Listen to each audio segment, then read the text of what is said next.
అనేక మంది రేపొద్దున వాళ్ళ ఇంటి తలుపు తట్టకుండా వారి దేశం తలుపు తట్టకుండా చూసుకోవాల్సిన పరిస్థితి ఎంతైనా ఉంది. ఈ రోజు మాకు కాదులే, ఎక్కడో మైనారిటీ హిందువులకు జరుగుతుంది కదా, మాకేం సంబంధం అనుకుంటున్నారు కదా.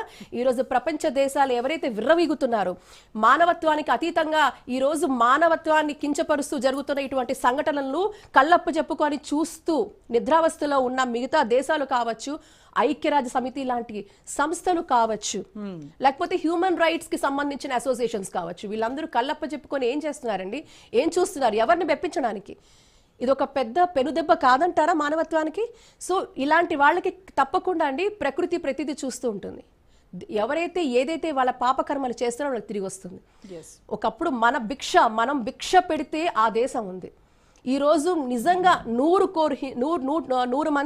కోట్ల హిందువులు గనక కల్లెర్ర చేస్తే ఎటుపోతుంది ఆ దేశం అడుగుతున్నాను. కాబట్టి ఇది ఒక పబ్లిక్ రేజ్ స్టార్ట్ అయింది. ఈ రోజు ఇంతకు ముందులా కాదు రోజా గారు. ఇప్పుడు చాలా మంది కూడా అన్నిటికీ అతీతంగా మరీ ముఖ్యంగా హిందువులలో ఒక చైతన్యం మొదలైంది. ఆలోచన చేస్తున్నారు, ప్రతి ఒక్కరు చేస్తున్నారు. నిర్దాక్షిణ్యంగా యువకుల్ని ఆడపిల్లల్ని ఈరోజు కోల్కతా స్ట్రీట్స్లో కొడుతున్నారండి, రక్తం వచ్చేటట్టుగా. మీరు లైవ్ చూస్తే ఇప్పుడు అక్కడి నుంచి, and hardly there is any media which is covering, hardly ఏదో 1-2 ఛానల్స్ తప్ప అసలు ఆ ఒక్క న్యూస్ని కూడా అంతటి నిరంకుశ పాలన మనం చవి చూస్తా ఉన్నాము బెంగాల్ స్టేట్లో. ఒక జంగల్ రాజ్ అంటాను నేనైతే, ఎటువంటి స్వేచ్ఛ లేదు. ఈ రోజు ఏమైపోతుంది అనేది ఇది తప్పకుండా ప్రభుత్వం ఉపేక్షించకూడదు, భారత ప్రభుత్వం దీన్ని ఉపేక్షించకూడదు. అవసరమైతే ప్రెసిడెంట్ రూల్ తీసుకొచ్చి పూర్తిగా కూడా బెంగాల్ స్వాధీనంలోకి తీసుకోవాల్సిన అవసరం ఎంతైనా ఉంది. ఎందుకంటే ఈ రోజు ఇలా వదిలేస్తే అక్కడ నన్ను ఎవడూ టచ్ చేయలేడు, నన్ను ఎవడూ ఏం చేయలేడు. కనీసం భారతదేశ కాన్స్టిట్యూషన్ కానివ్వండి, ప్రజల అభిప్రాయాలకు కానివ్వండి, ఎటువంటి రెస్పెక్ట్ అక్కడున్న ముఖ్యమంత్రి ఇవ్వటం లేదు. నిర్దాక్షిణ్యంగా హిందువులను ఎందుకు చంపుతున్నారు అని నిరసన ప్రకటిస్తే రక్తపాతం చిందిస్తోంది. మన దేశ యువత మీద, అక్కడున్న బెంగాల్ యువత మీద మమతా బెనర్జీ యొక్క రాక్షస కాండ మనకు కనబడుతుంది.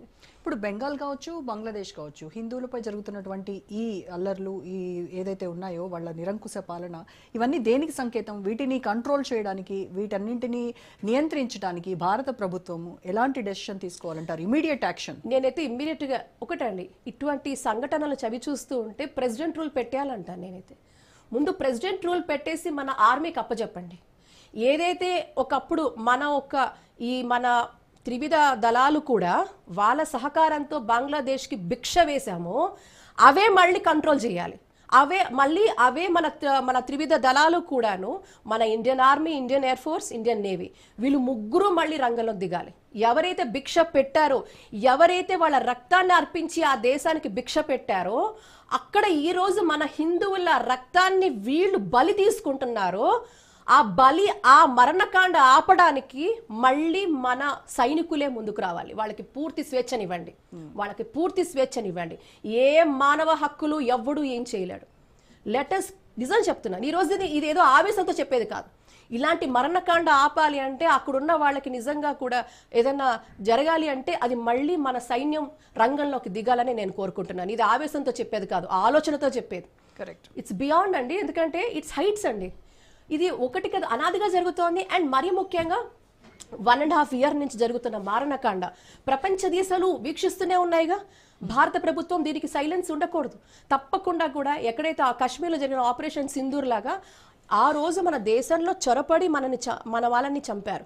ఈ రోజు మన వాళ్ళని, ఆ పక్క దేశంలో హిందువులని, అమాయకులని ఈ రోజు బలి తీసుకుంటున్నారు. ఉపేక్షించకూడదండి. భారత మాత ఎప్పుడు